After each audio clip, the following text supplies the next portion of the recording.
అందరూ నిశ్శబ్దంగా కూర్చోండి. గాయత్రి మహామంత్ర దీక్ష మొదలవుతుంది. దయచేసి మీ అందరికీ విన్నపం, గాయత్రి మహామంత్ర దీక్ష మొదలవుతుంది. అందరూ కూర్చోవాలి. ఏకదేశాల్లో ఎవరు నిలబడి ఉండకూడదు. కొండ సురేఖ గారు, మురళీధర్ రావు గారి దంపతులకు స్వాగతం, సుస్వాగతం. అందరూ కూర్చోవాలి. అందరూ స్వాగతం, సుస్వాగతం.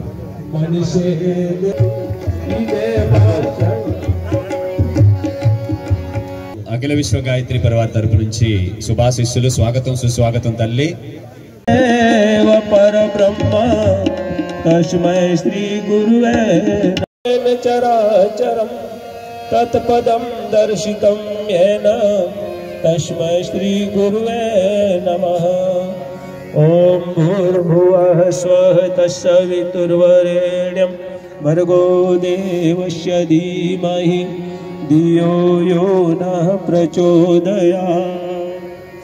ఓం మంగళం భగవాన్ విష్ణు, మంగళం గరుడధ్వజః, మంగళం పుండరీకాక్షో, మంగళాయ తనోహరిః. ఓం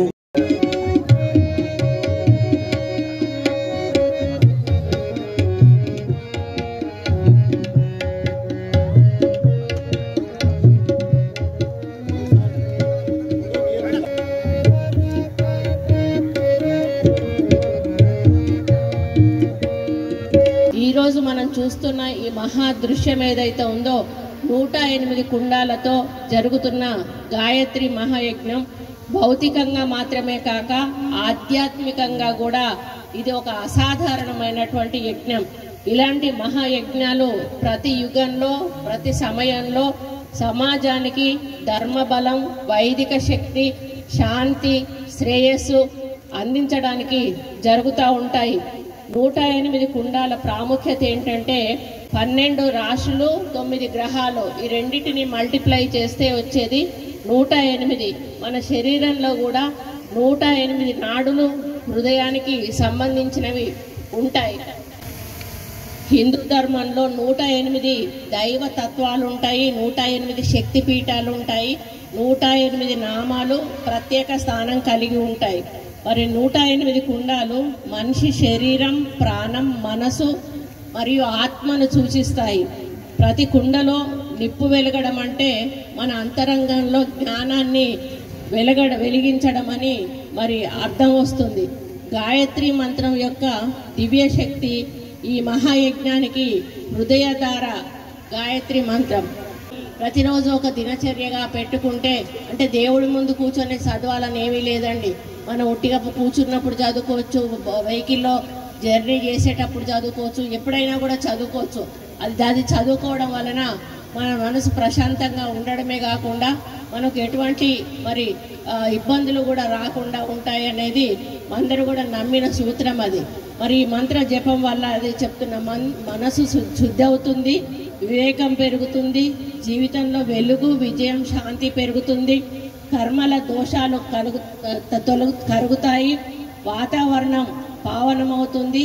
ఈ మహాయజ్ఞంలో వేలాది మంది కలిసి ఈ మంత్రాన్ని జపించడం ద్వారా సామూహిక ధర్మశక్తి, అందరూ కలిసి ఒక్కసారి మంత్రాన్ని జపించడం వలన అది ఒక పెద్ద ఎత్తున సామూహికంగా చేయడం వలన ఆ ధర్మశక్తి ఏర్పడుతుంది.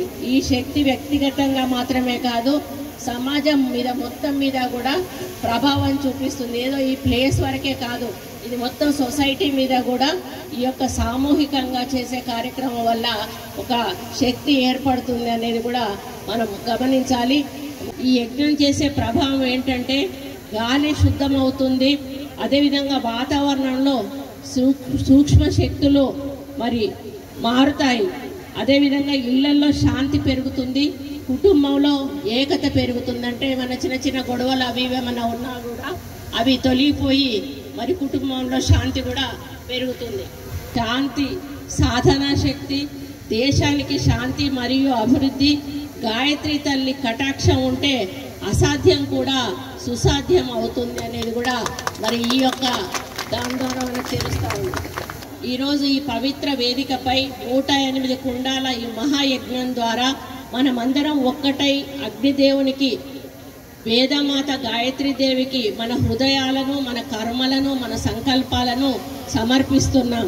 ఈ యజ్ఞం మీ అందరి కుటుంబాలకు ఆరోగ్యం, ఆయురారోగ్యం, సంపద, సౌభాగ్యం, శాంతి మరియు జ్ఞానవంతమైన జీవితం ప్రసాదించాలని కోరుకుంటా ఉన్నాను.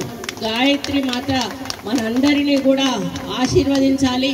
ఈ సమాజాన్ని, ఈ ప్రభుత్వాన్ని కూడా ఆశీర్వదించి ముందుకు తీసుకెళ్లాలని కోరుతూ మరి ఓం శాంతి శాంతి.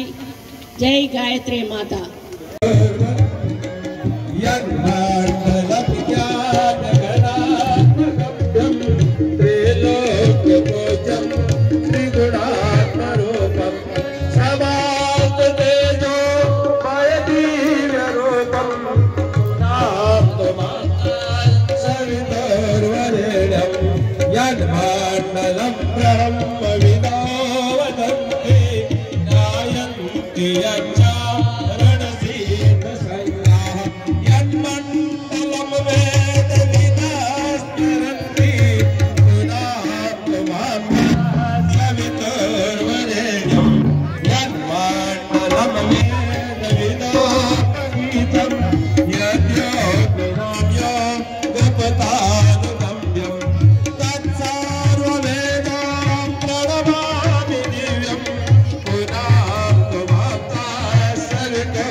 అగ్ని ప్రదీపనం.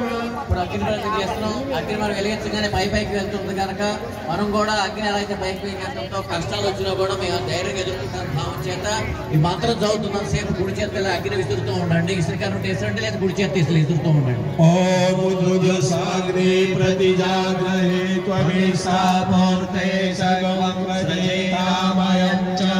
अस्मिन् सदस्ते अद्युत्तरस्मिन् विश्वे देवा यजमानश्च सीदता समिधाधानम्. ఇందాక సమిధానం 4 సమిధులు పెట్టారు, వేసేసారు, పర్లేదు. ఒక అగరబత్తులు ఏమన్నా కార్యకర్తలు ఇవ్వండి. 4 ఒక్కడే వేస్తారు, నలుగురు 4 సమిధలు వేసేది కాదు. ఇది ఎగిరకొండం దగ్గర ఒక్కడు ఒక సమిధ వేస్తే మిగతా వాళ్ళందరూ ఒకరు చేయి ఒకరు పట్టుకుంటారు. దయచేసి వినండి. 108వ కొండం దగ్గరికి 4 సమిధలు ఏమన్నామని లావు సమిధలన్నీ వేశారంటే బాగోతుంది చెప్తున్నాడు.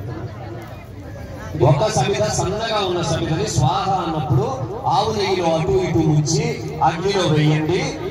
ఈ 4 సమిధలు ఎవరైనా తెలుసుకున్నాక సమర్పించండి.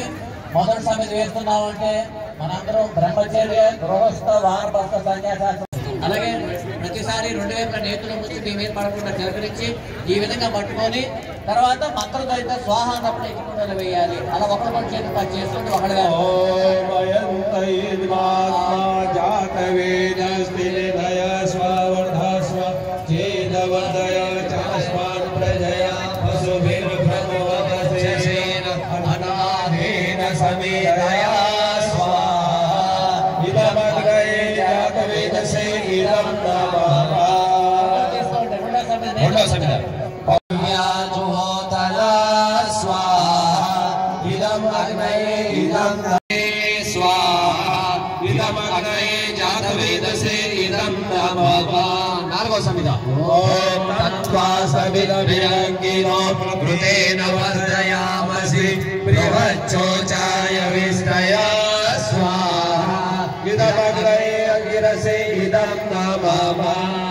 ఫస్ట్ ఆ పాత్ర పట్టుకొని చిన్న పాత్ర ఉంటుంది. జలం తీసుకొని నిలబడి ఒక్కడు మాత్రమే చూడండి. మీరు ఎటువంటి మీకు ఎడం చేతి వైపు ఒక చుక్క వేసి తర్వాత ఎగిరకుండి ఓం అదితే అనుమనస్వ యతి పూర్వే తూర్పు ఒక చుక్క వేయండి. తూర్పు ఓం అనుమతే చూడండి ఎలా ఉపయోగించాలో చెప్తున్నారు. మీ చెక్క పాత్ర దగ్గర కొంచెం కర్పూరము, ఆ 4 పలకల చెక్క పాత్రలో ఒక చుక్క చిలకరించండి. ఇలాగా మిగిలించొద్దు, మిగిలిందే చిలకరించండి. అట్లా మొట్టమొదట 7 సార్లు అగ్నిలో వేయండి. వేసిన ప్రతిసారి అప్పుడు చేయండి. ఒక్కళ్ళు చాలు, మిగతా వాళ్ళు ఒకళ్ళు పట్టుకోండి. ఓం ప్రజాపతయే ఓం ఇంద్రాయ స్వాహా ఇదం సోమాయ ఇదం इदं न मम ॐ भुवः स्वाहा इदमग्नये इदं न मम ॐ भुवः